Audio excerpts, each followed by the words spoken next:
right, October is Cybersecurity Awareness Month around the world, and this week saw the launch of a digital platform called Cybersmart South African, led by South Africa's Interpol ambassador, Andy Mashaile. It aims to raise awareness about how cybersecurity, or a lack of it, affects all levels of South African society. Now, in the 2021 Digital Quality of Life Index, South Africa was ranked pretty low, 68 out of 110 countries overall, and we performed badly when it came to electronic security. Let's discuss. We're joined by Mashaile now, as well as attorney and former high-ranking FBI agent Wilfred S Rattigan. Let me start with you, Mr. Mashaile. Mashaile, thank you for being with us again. We always appreciate your time. Cybersecurity, such a huge issue, and I think since we last spoke, we've seen Transnet targeted. That is an organization crucial to the functioning of the South African economy, causing a backlog at a port. How will this platform help to get the word out there or change things?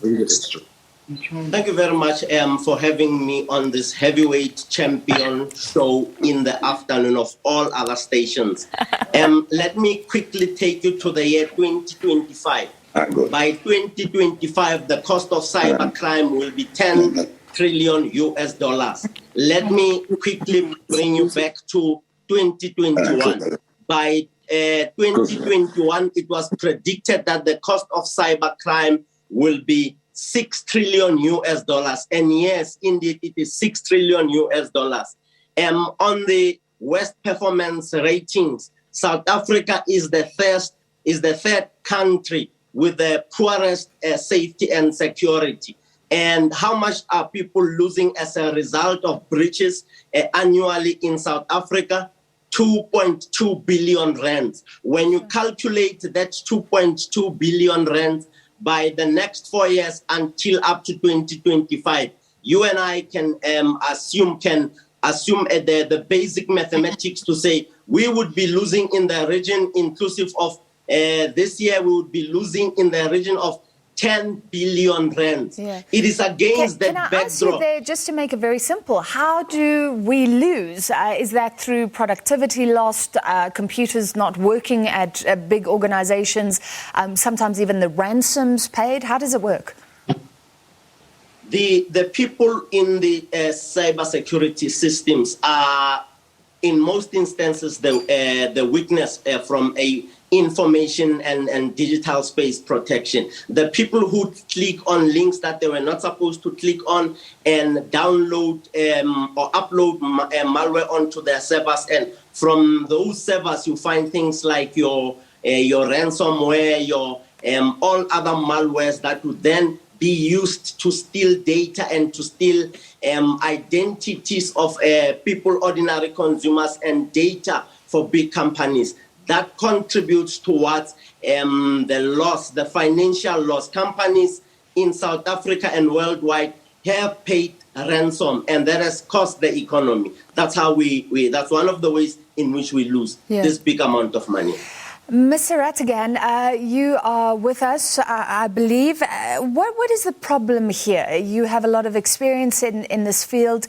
Sometimes there's secrecy.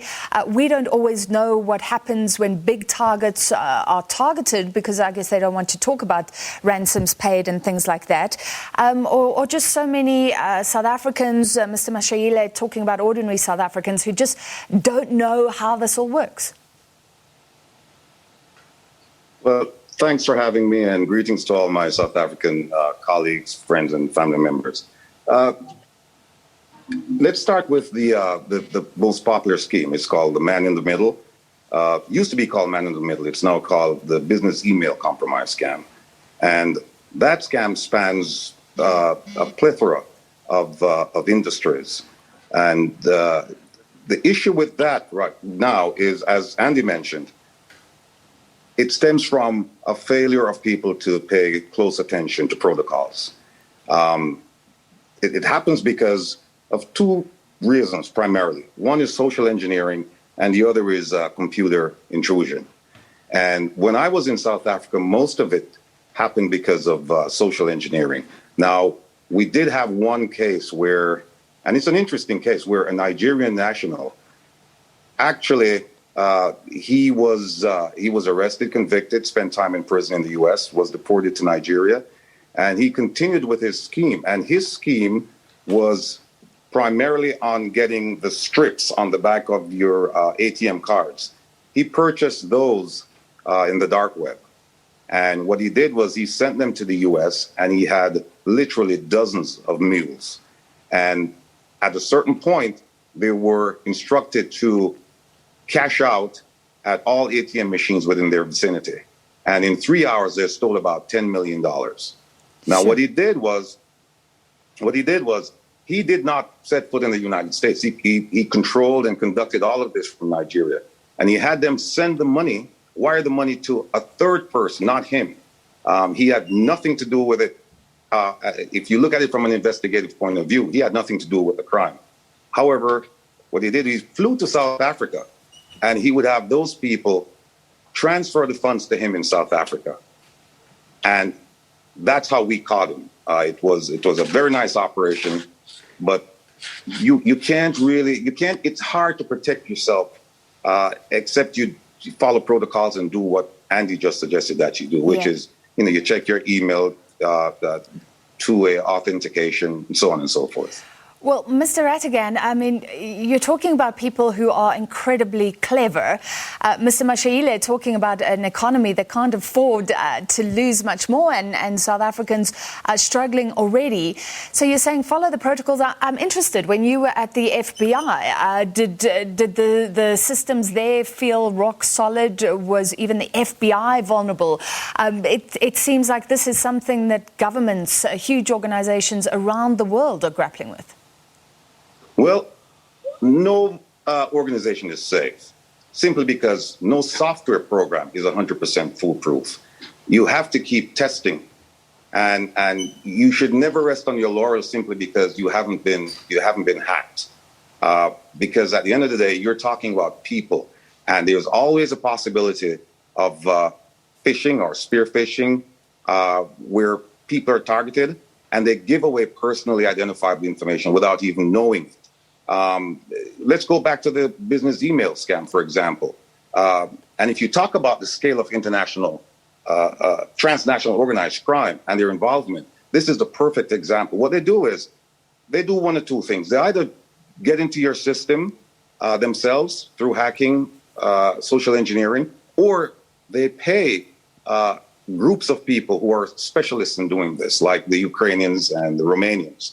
And in some of the cases I worked, what we noticed was that the Nigerians, they would hire these people. And so when you look at the hierarchy of the criminal enterprise, there wasn't any, because it was like they were independent contractors. So they would hire them to hack into a system. They would give them the keys to the system. They, the Nigerians, would sit on that system and they would watch it for months on end. And they would mimic. They got it to the point where they could actually write an email sounding like they were the CEO. And they would wait for the CEO, for example, to travel. And then they would issue instructions under his email to the people in the finance department asking for a wire transfer to be sent. And they would actually make sure that the wire transfer is sent on a Friday, for example. Yeah. Because, sent it on a Friday, and it would be sent to places like China, Hong Kong, or the Middle East. When I was with the FBI, we found that a lot of the transfers were sent to the Middle East because of the difference in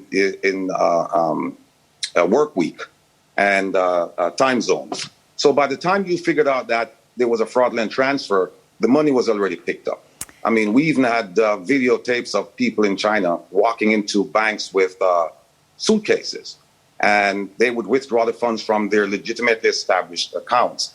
And when we approached our Chinese counterparts into looking into this, the one question they would ask is what crime was committed in China? Yeah. And in truth and in fact, no crime was committed in China because the account was legitimately established, and you had the account holder withdrawing funds that were transferred into his account. And you're talking about a lack of international cooperation here needed to crack these cases. Mr. Mashaile, a digital platform, how can it help? The digital platform has on its specialists like Mr. Wilfred Rattigan, Mr.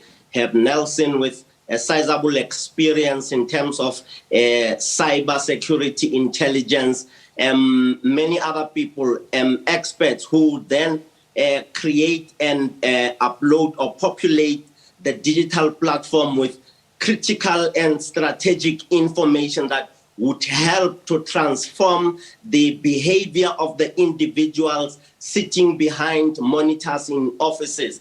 Amongst other things, big business would benefit from joining with the digital platform in terms of master classes, in terms of taking the ordinary person in the company, because cybersecurity is in the back burner as we speak. But because companies are losing and hackers are coming for them, they have decided to reprioritize big business. And we would be there as the Cybersmart South Africa to take from the lowest rank until to your chief information officer in the organization on what to do and what not to do on the cyberspace to protect information, both personal and organizational. Yeah, they say the hackers are always, Mr. Mashaile, 2 steps ahead, but you're saying you can at least help people to keep abreast of current trends in what they can look out for and protect themselves as far as possible. Francis, the digital platform, amongst other things, would do what you and I would call a counter-strike. A counter-strike would be for the individual to visit the digital platform and see other people committing mistakes, and also look at the costly mistake that individual has committed, and then transform his or her behavior so that in any other platform, on any other space in the cyber, he or she does not repeat the same mistake of clicking on a video of a little boy who's dancing, only to find that there's malware injected in that video. Sure. Yeah, let me add something to. Sure, Mr. Rattigan. Let me just add something to what Andy just said. One of the underlying factors in all of these scams is greed. And I'll give you, I'm sure you know about this example. You get an email saying you've won a lottery. You've won the lottery and you've won $50 million and you need to send, $2,000 in order to claim the prize.